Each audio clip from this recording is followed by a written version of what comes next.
Yo, bartender. Bar's closed. Hey, yo, bartender, what's good, man? Let me get a drink, man. Let me get a shot. Hey, man, I know you just put up to the bar, but we closed. Come on, man. You gotta be able to give me a shot, man. Come on. You look like you need a drink, man, but I hate to tell you this, man. We about to close. So you need to tell me all these people out here, they got drinks and they got shots, but I can't get nothing. The bar closed that soon? Okay, man, I don't know what else to say. I got this shorty half my age at the crib, and I'm trying to get to her. But last call was 10 minutes ago. You know what? It's all right. Don't even worry about it. Don't worry about it. All right. Tell you what, I'm gonna get you one drink, because it look like you need it. One drink? I can do one drink. I can do one drink, because I really, yeah. Hey, man, anything, man. Look like you got a lot on your mind and you need a friend right now. Pour it on me. Ain't no last calls here. Bar Talk with Jay. Welcome to Bar Talk with Jay. Welcome. One of the things I'm going to brought to you by is Go Green. Go Green is a garbage company been doing great things in the area. And again, we cover Holiday, Hiram, Marietta, Atlanta. We even go up to Duluth. I'm sorry, we're small, so I can't go all over. And I know a lot of people will be hitting me up because they know I was up in Tennessee. Not going to go that far. But right here in Metro Atlanta, we're doing great things. All you got to do is look up our website or you can give me a call. And again, my number is quite public. You can find me in and everywhere. Yes. And I can tell you more about Go Green.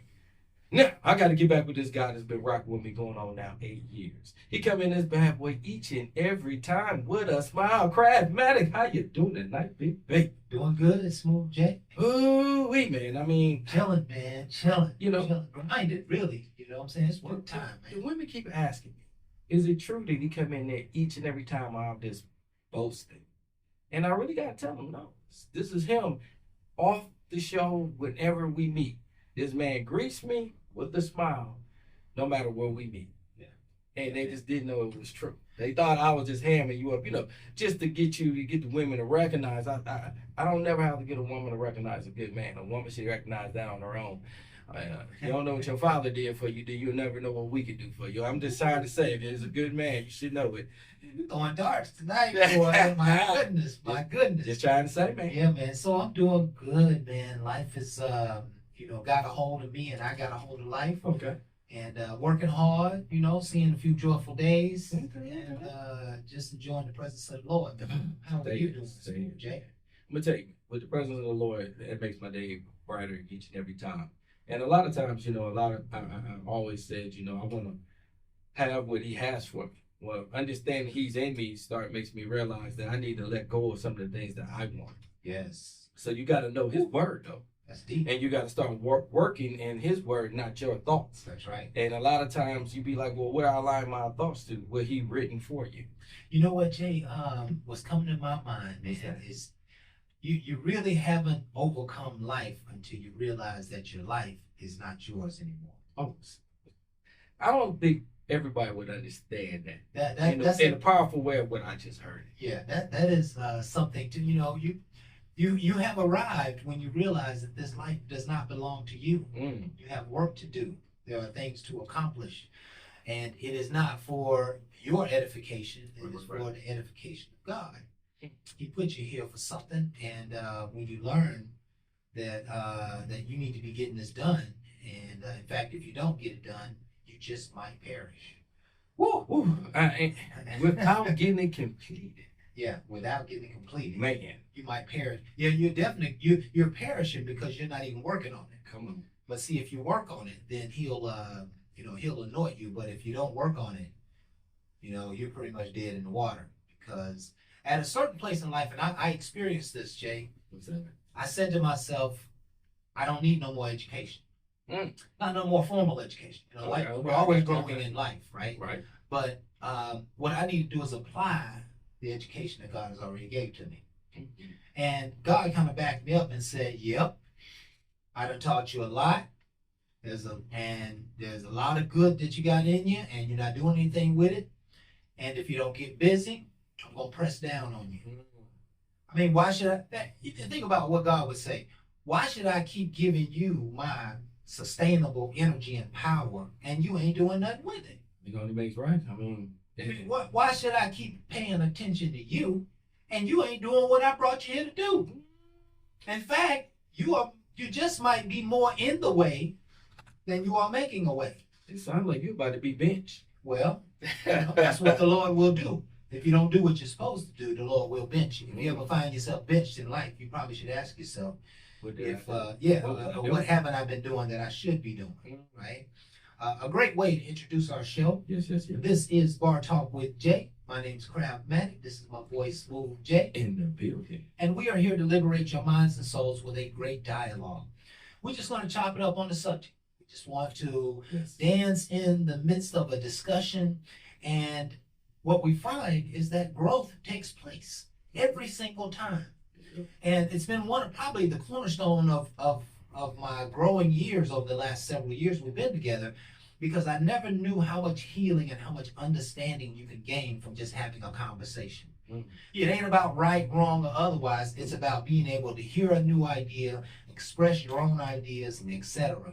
And so we like to think that this place is a therapeutic place to be. As you hear the discussion, I want you to grow. I want you to find some nuggets that make sense for your life. I want you to really change. By the end of this show, I want you to have made some clear-cut, powerful decisions for your own life about how you're going to do something different, be a different person, make something better happen, get more excited about life. I want you to find some gravy in this show. That's what it's about. And so we thank you for being here tonight. Of course, we always start the show off with a prayer. No doubt. And I think I'm going to pray over the subject tonight. Okay, get it to it. Which, by the way, is what's the disconnect in relationships today? Okay, all righty. What is the disconnect in relationships today?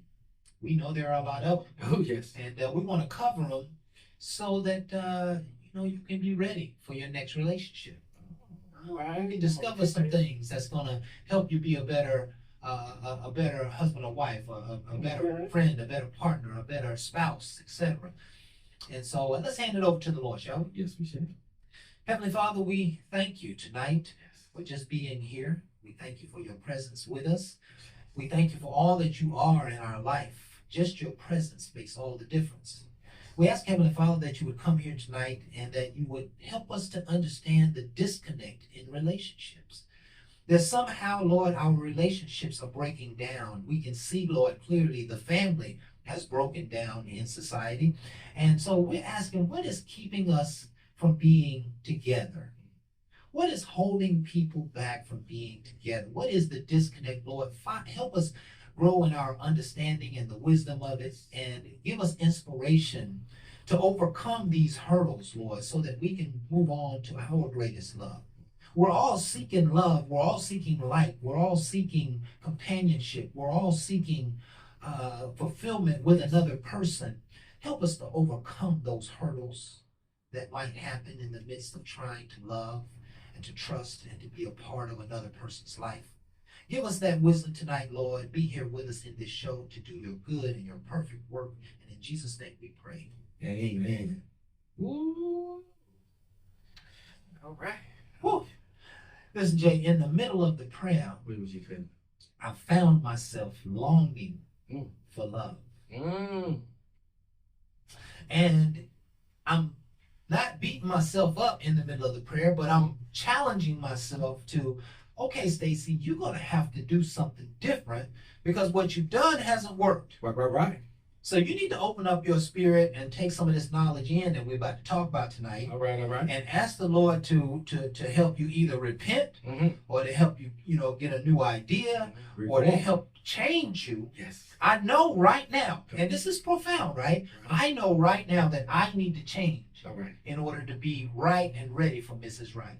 Goodness. Y'all ladies hearing this? You see, part of the disconnect is that we're not willing to be different than we were in our failed relationships, our failing relationships, right? Oh, yeah. So, we've gone through 2, 3, 4, maybe a dozen relationships in our life, and the common denominator is us. Right? Oh, you talking now. So how do I get myself out of the way toward having a great relationship with another woman? And even not just another woman, but maybe another business partner, maybe another friend, maybe my neighbor, maybe, any number of areas of my life, Right. there's something that I need to do better. And I'm asking the Lord to grant me that wisdom and understanding. And I'm also asking him, and I didn't hear you say this, but I'm also asking him to move my feet.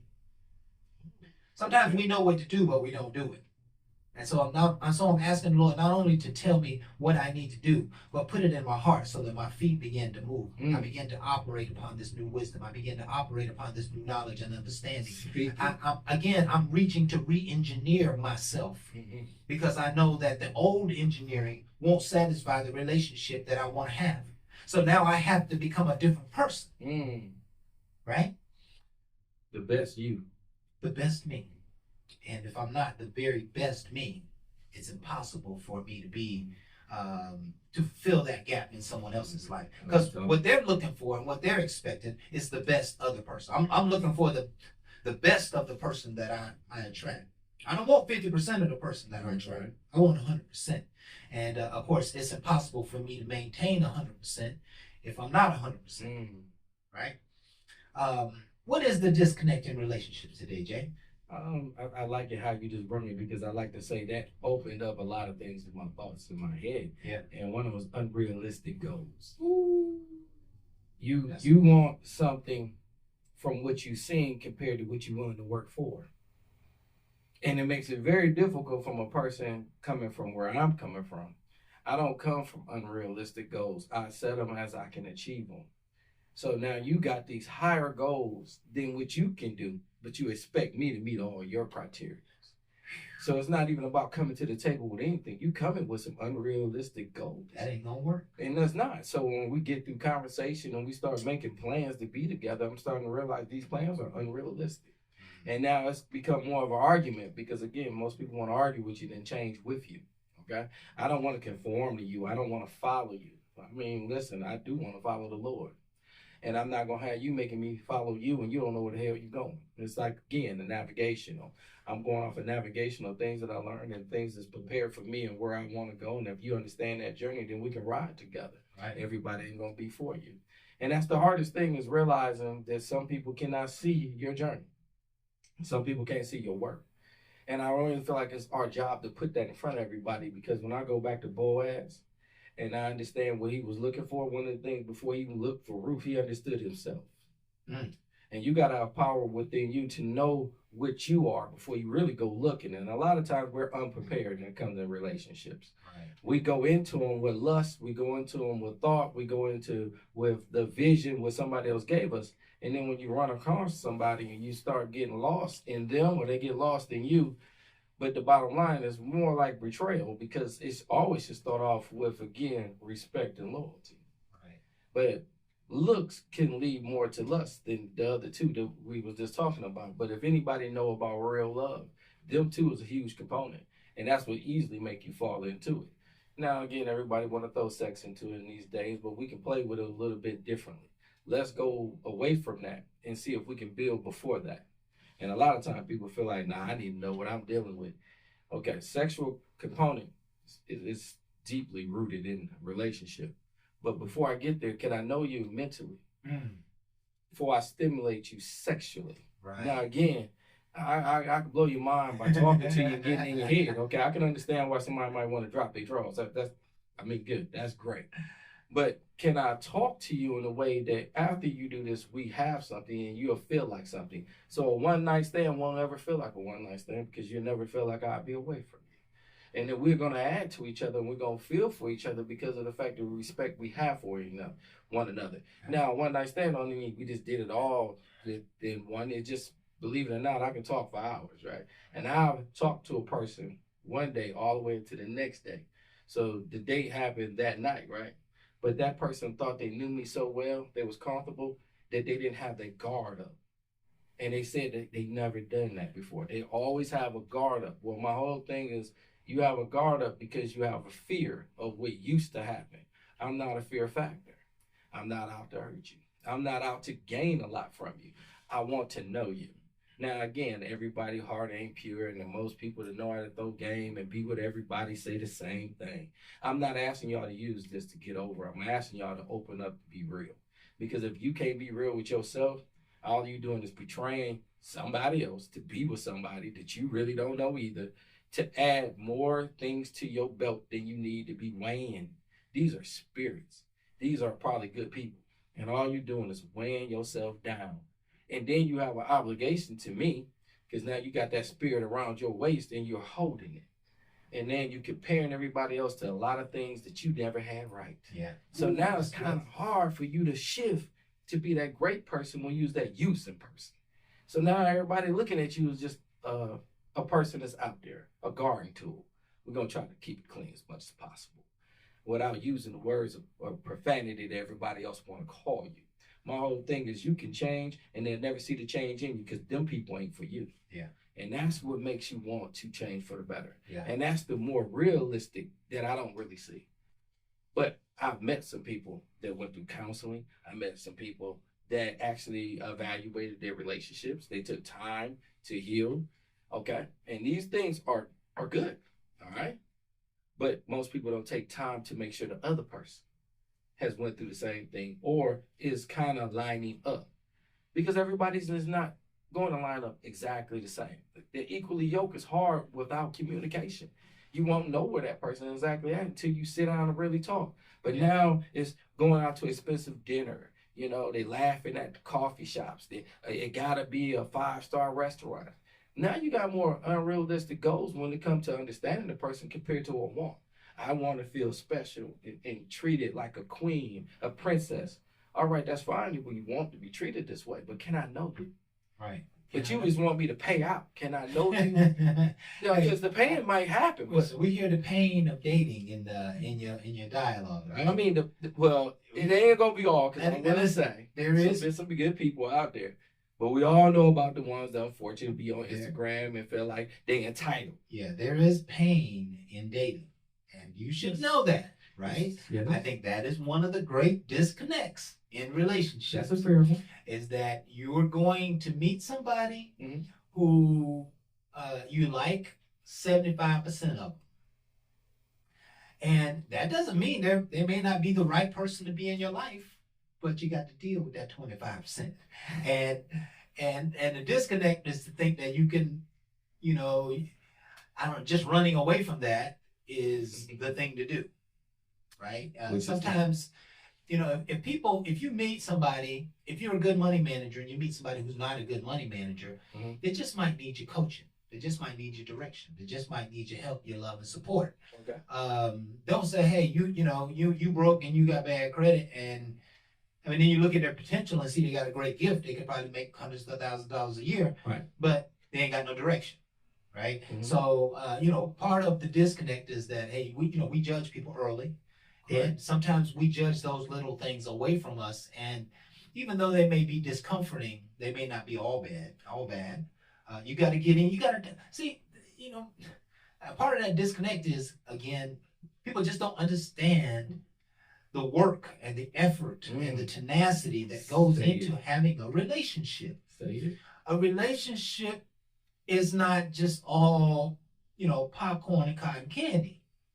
And that's the fallacy in a lot of our minds, even my mind, even your mind. The fallacy is that they're easy. I'm gonna meet somebody and we're gonna vibe and we're gonna be having a good time and we're gonna live happily ever after. Yeah. No. Well, I believe like is basic. You can like anybody. Yeah. So Yeah. I totally agree with you on that. It got to be a lot more. You know what I mean? Absolutely. It has to be. Yeah. And the voice came from Boogie. He's sitting behind the scenes, just in case everybody wonder where it came from. He ain't a ghost. He's in the house. Yeah, he's behind the camera, and he's been running the camera for years now. So we want to hear his input because he always has such dynamic input. We appreciate it. Keep coming, Boo.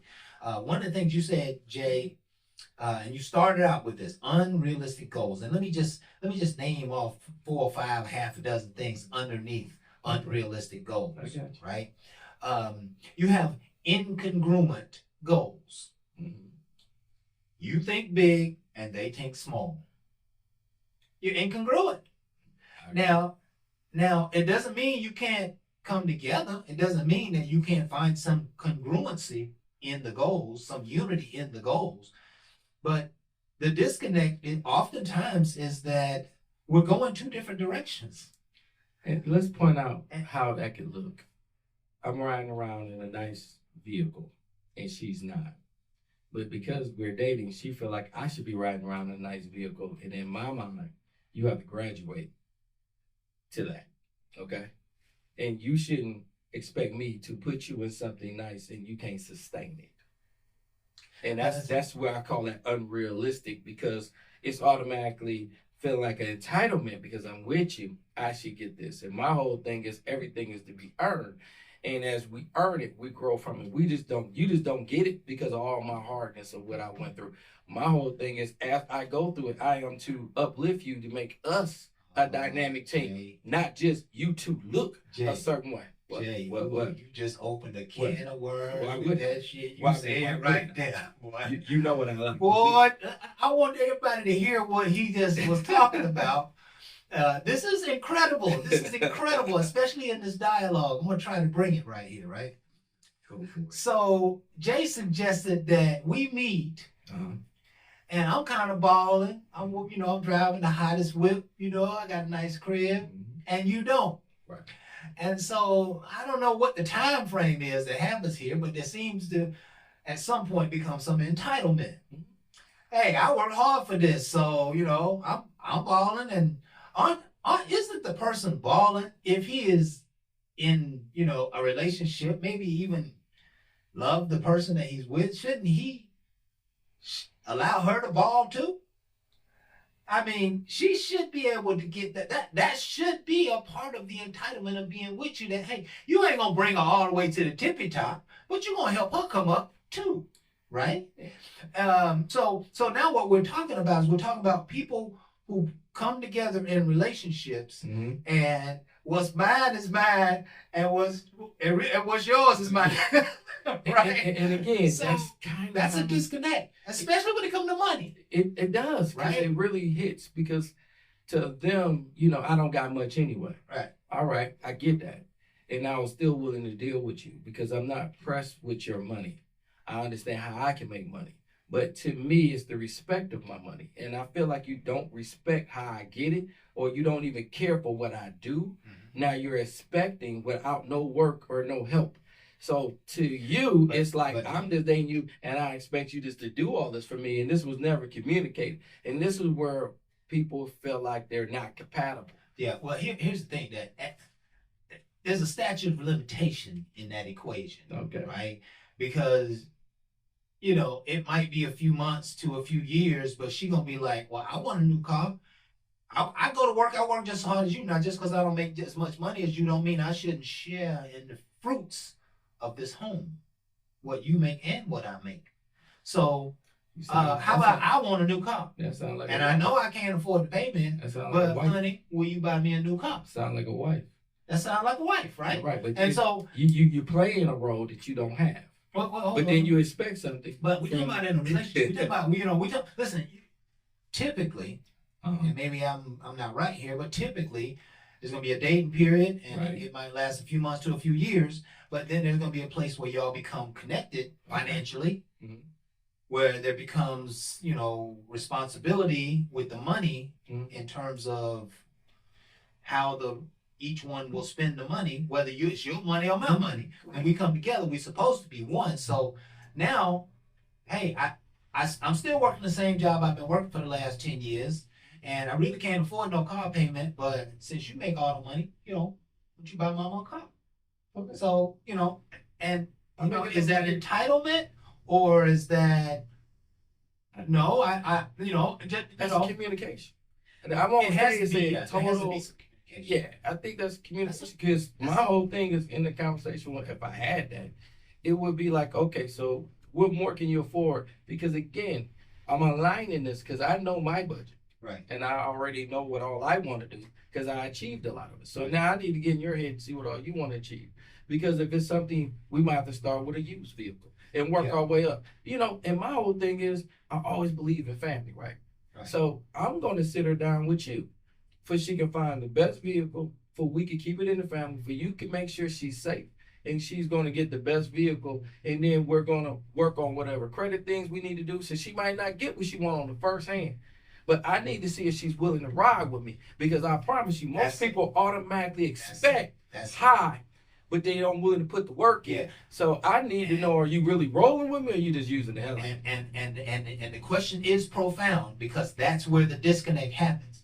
The disconnect happens in either you a ride or die, or you not with me.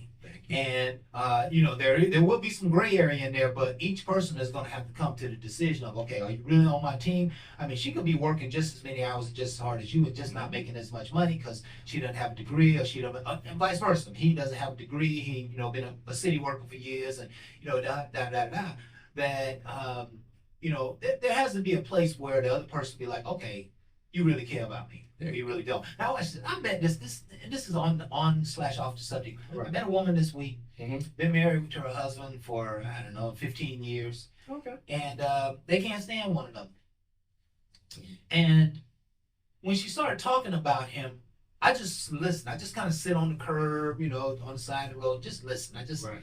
What is she saying about this man she's been with for 15 years? Because I want to see what wives say about their husband. I'm trying to. And she was like, he ain't no good. He always popping off at the mouth. He ain't never wrong. He always telling people what to do. He won't get up and take his ass to work and this and that. And listen, she going off, bro. I'm a stranger. Right? So I realized in the midst of the moment that she needed a place to vent. she needed a place to vent. Right. But watch this. At the exact same time that she telling me how much she can't stand it, right. and how much they've been living in separate rooms for about 7 to 8 years, and et cetera, she is asking me. She's asking me to help her buy him a new $70,000 truck. Oh yeah, Kraft is a car salesman. Y'all didn't catch that. Yeah, I don't want nobody to think that he's going to go in his pocket and cash it for a living, for a career, right? So I just want to make sure everybody know that, because most people be like, you just want to pay out your pocket. So this lady is absolutely destroying this man's character with her words, with me, who's a stranger. But want to buy a truck. And at the same time, she's about to buy him a $70,000 truck. How you feel about it? Well, it can't. It's almost like they have overcome the disconnect, right? She know he ain't shit, but she gonna take care of him. It's like she overcame the disconnect. Like that story summarizes our whole show, right? Like she was like, he ain't gonna never be able to buy himself nothing, so I'm gonna buy him the nicest stuff. Now, she said, well, she sat next to me inside the truck, and she said, I think he'll like this truck. I think he'll really like this truck. And in fact, I think he would probably do with lesser truck, but I want him to have a nice truck. So that's love, man. I don't care how much I can't stand you, and how much you get on my nerves, and how much I don't want to sleep with you no more.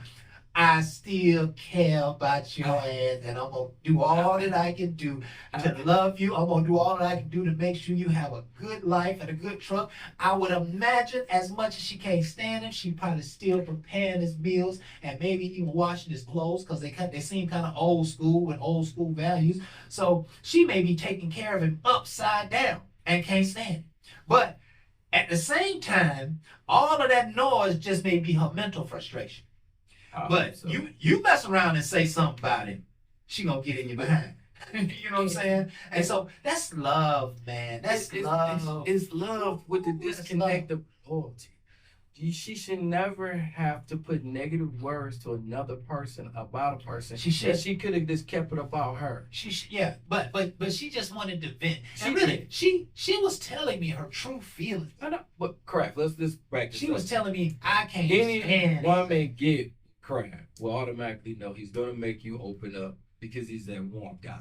So why would she do this? I already can understand why, because he's a comfort place where he don't judge. Now, most men will use the information to bounce on that person, right? Off the negativity which she was spitting. He was more just listening. So again, key nuggets to the men that want to feel like they want to going to jump on somebody. Before you jump in with the negativity with that person, just hear them out and just understand it could just be them venting. That don't mean you use anything that she said, period. To me, at that point, you evaluate just her demeanor and what's going on, because again, if this is a person you're going to pursue, they could be saying the same damn thing about you. Yeah, and I have on many occasions been sitting in with a date, a young date, first, second, third date, Right. and they're complaining about their ex, and I'm judging them, but they really just might need a place to vent. Yeah. And they may have already overcome it, but it's what's prevalent in their life. It's what's dominant in their life, and so they're talking to me about it, and I can't judge them away. No. Right? That would be a disconnect for me to judge them away just because somebody's talking to me. And it may just be that she's comfortable enough with me to share what she's sharing. Right? Now, she may be talking from a place of hurt, and I need to see if that hurt still lingers and if, if I'm willing to deal with what she's conveying to me. But sometimes we judge people out in that way. Let me just cover a couple other things here, Jay. With us, yeah. Timing is very important in relationships. There just might be a place in life where you meet somebody and the time just ain't right. They could have been they could have been there, right? Right. But you were traveling a lot at that time, or you was involved in another relationship at that time, and one of the disconnects is timing, and not only it's just could be bad timing, but it also could be the other person hasn't had enough time to heal. Ooh, now you hit me. I know that she's a good woman, Yes. but she's still going through the fire right now. I And she's just coming out of a divorce. She's been divorced 6 months. And, you She was fellas, way longer. and even ladies, you need to know that 6 months is not enough to heal. And, part of the healing process when two people come together, let's just say there's this man that comes into the company with this woman, that he's hurting and he's been divorced 6 months. He's still hurting. But when she makes love to him, that it opens up those emotions that allow him to feel like he could love again. Mm-hmm. And so now he's entangled. And now he's still fighting with his past and desperate to keep his present moment and his future. And part of it is because the sex is so good, the loving is so good, it fulfills the weak part of him. It fills that space in him that makes him feel like he's not strong enough, or he can't get nobody else, or he ain't still got it no more, and all of that good stuff. And so you wind up getting entangled. And that entanglement is going to have a pivot point. It's going to have a fallout. Right. It's going to come to a place where the sex ain't enough. Because you're too hurt, you're too broken to love again. I get that. And so even though the sex is good, you still want to lean on me for things that I didn't do. Right? Yeah. You still want to bring to me an attitude that I didn't create. Right. And so time for healing can be a great disconnect. And that's one of the things we have to look. I'm gonna have fun. I'm gonna have fun with you with that one because that happened to me. And again, I thought it was enough time, but see, I can't be the timekeeper when it comes to your heart. So this person spent That's good, Jay. a lot of time with you, years with you, and then you go through your divorce, and then you get your counseling, and you go through some things. Right. Please understand, counseling is a great thing, and I have nothing negative to say about it. They're giving you some tools, but please understand the world's still moving. So when you get back into the world, it never stopped. You just got new tools to navigate. Okay. Well, it takes that. And then those new Stop and tools, readjust. everybody is not accustomed to. So now you're putting on some things to a person that might not be used to the new you because you're trying to heal, okay? And you're using these new tools. So now I'm in a position of knowing you and also going through a lot of things with you. Yeah. And I'm trying to soothe you because, again, I want to be with you, Right. but I can't lose me. There you go. And There you go. that's the challenge to a lot of people. And again, don't look Yes. past the look. You got to get past the kids and understand the person because you got to see if y'all healthy or y'all not. Yeah, and the kids, you gotta look through that window. A lot of people, the disconnect is that a lot of people aren't looking through the window. Okay. They just walk through the door. Mm. And it's a mistake to just walk through the door. Please take the time to look through the window. When you look through the window, you don't see the body. All you can see is the mind and the eyes. And that's where the truth lie, right? And somewhere as you look through that window, I know I'm being philosophical here, but as you look through the window and you see the mind and the eyes, that if your spirit doesn't tell you to open the door, don't open the door. okay? Because sometimes you bring spirits into your life and people into your life that just aren't for you. And if you get inspiration from God, you'll always know how to move forward. Here's a twist in the road, right? Give me that twist. What we're talking about tonight here is what's the disconnect in relationships. Mm-hmm. I believe, and I'm just looking at middle-aged women. Okay. I believe that there are many good middle-aged women. I believe there's a lot of good women in the world. Women who've been through a divorce. You now in your 40s, you know, your late 30s, your 40s, your 50s. You don't have a relationship. You are a good woman. You take care of business. You take care of yourself. You bought homes. You bought cars. You're taking trips. You're running businesses. They're good women. Mm-hmm. But one of the disconnects is that where do you find these women? Right? Meeting good people is a major disconnect in relationships nowadays. Yes. It seems that I'm asking God. This is a rhetorical question. I'm asking God. God, is it hard to meet good people, or do I have good people all around me, and I'm just not doing the things that I need to be done to meet them? Right? One or two is happening. Either they're not there, or if they are there, I'm missing the mark. And so meeting good people is one of those things that if you are sitting on the sideline of life and you just finished a goal or a task and you know now you've got capacity to have someone into your life, and you say, hey, I want to start meeting people, what do you do? Where do you go? Now, there's the regular world of meeting people, out and about, and, your workout facilities, your library, your grocery stores, you know what I'm saying? It takes a little more guts and glory to meet people because you got to put yourself on front row. And then there's an electronic way of meeting people. And even the electronic way of meeting people creates major disconnects, right? Yeah. Even like people can hide behind facades in that process. And now you got to do a whole lot of extra vetting to get to them. I would say it's easier to walk across the street and knock on your neighbor's door and say, hey, I don't know what it is, but I've been thinking about you. I see you from afar. You're a beautiful person. I'm wondering if maybe we can have a cup of coffee together. Let's just have a cup of coffee on the porch tomorrow night and talk. Are you game? And so, but it takes guts. But that's really too close to you. I was about to say it. Even if they live on the next block, they're going to ride by and see your car home at night. And if any other car in the driveway, right? So that's where I said that could be a little bit too much, but I like the fact that you asked where you want to go and what to do. Yeah. I would like to say, and again, I'm going to give y'all this out of my old playbooks. Okay. Is things that I enjoy doing. If I like to go bowling, then I would look for people to go bowling. I would go to Facebook bowling groups, and I'll find out who's all doing what. Because because again, interest. Because that person's already got an interest in what I like. Okay. I like to play pool. Yes. Right. I like to play pool. So I would like to go on to maybe Facebook. We're just gonna use Facebook. I'm not saying that's the only place. You got Instagram, you got TikTok. I just go sometimes, but don't go for just the dating. Go for the experience of what you enjoy. You like fishing, you like boating, you like playing pool. Advice, when you do that, you have somebody with a common interest, so it's easy to communicate with. Yes. Because you have something common. Yes. I like watching football season. On Saturday, I like college football.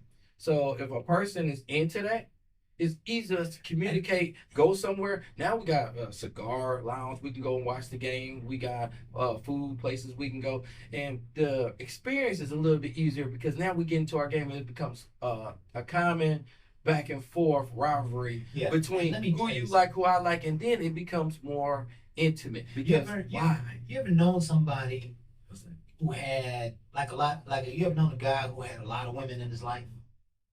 Mm-hmm. Or you ever known a woman who had, a lot of men in her life or a lot of people in their life? Uh-huh. And the reason they have all those opportunities, actually, because they're in the midst of people, they have lots of opportunity to meet people. Correct. To meet people on top of people. You know what I'm saying? Oh, I'm going to this event next week. Why don't you come go? And you meet a whole other group of people. Correct. So I think it's great advice. And I want to kind of reiterate it, that you're not going to meet people sitting in your living room. Nope. you have to find a way to get out. And I think one of the best ways, at least in my adult life, that I've learned to meet people is go find that common denominator group, right? I like yeah, I love pool, I love bowling, I love motivational speaking. I love talking about consciousness and book clubs and stuff like that. I participated in all of them, leads groups and sales organizations. But I go around like-minded people, and there are always friends among those groups. You know, one of the things the Lord said in the book is that fellowship is good. You know, we cannot be an island unto ourselves. We have to go out and get fed and feed each other and find laughter and joy in other people. Favor comes through people. It doesn't come out of the clouds. It doesn't come out of the mountain. It comes out of people. And so you meet somebody, and next thing you know, they can take you to the next level, even in your hobbies. Well, they can take you to the next level by introducing you to a plumber or a lawyer or any number of things. But if you are an island unto yourself, you are, I think, missing the opportunity to experience not only people, but potentially love. And let me tell you in that, because a lot of people automatically assume when I go there, I'm looking for somebody just for me.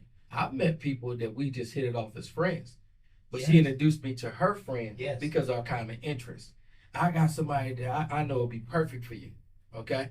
Because she took the time to know me through our common interests. She knew me and her might not mesh, but she might be in a situation where she respected the person she was with, which would be great. And she pushed me off on the person that's single and looking for somebody, like you said, where to find them. And I'm gonna tell you, a lot of their friends find them for you. They find them for you. And listen, I got a young lady at work, right? She a young lady. So I'm asking her, where your mom at?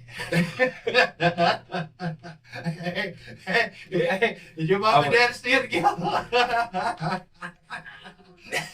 I ain't see that coming.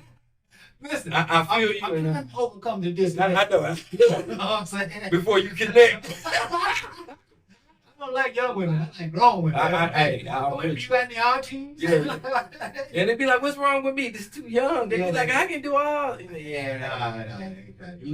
Listen, we have chopped it up on the subject. I think we've done a great job. Unrealistic goals, bad timing. You got to get to know one another. Lust versus looks. Getting lost in each other and lack of communication. Unequally yoked. Get to know you sexually before you get to know you mentally. Lack of discernment. Don't know the work to sin. Don't know how to meet people. We covered it, and we want to thank you, folks. This has been Bar Talk with Jay.